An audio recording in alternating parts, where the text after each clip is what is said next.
अगर मैं आपसे पूछूं कि इस तस्वीर में पहाड़ कहां है, तो आप कहोगे सर ये रहा। नहीं, ये तो पर्वत यानी कि माउंटेन है। फिर कहोगे जनाब ये रहा।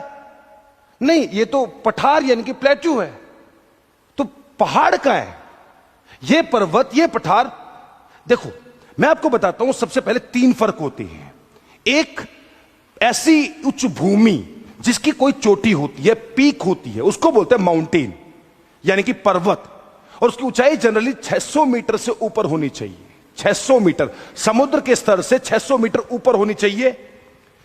एक ऊंचाई सी हो, ढलान हो, और एक कोई चोटी हो, कोई पीक हो, उसको बोलते हैं पर्वत यानी कि माउंटेन।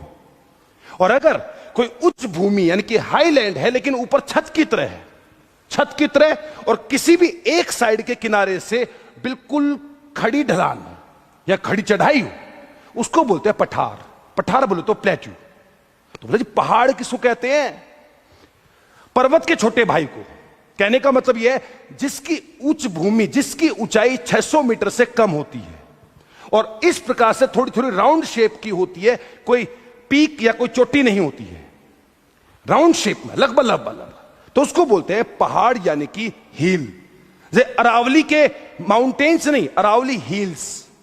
हिमालय के माउंटेन, हिमालय के पर्वत, क्योंकि वो ये है। दक्षिण का पठार, द डेक्कन प्लेट्यू, वो ये है जिसकी एक छत जैसी ऊपर से फ्लैट एक जमीन होती है, हाईलैंड होती है, उच्च भूमि होती है।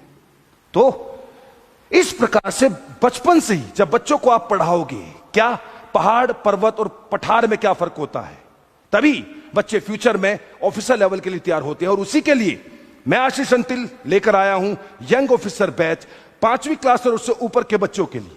अधिक जानकारी के लिए इस लिंक पर क्लिक करें और इसी प्रकार से हंसते हंसते बच्चों को पढ़ाएं और बाकियों को पहाड़ ढूंढने पे छोड़ दिया जाए।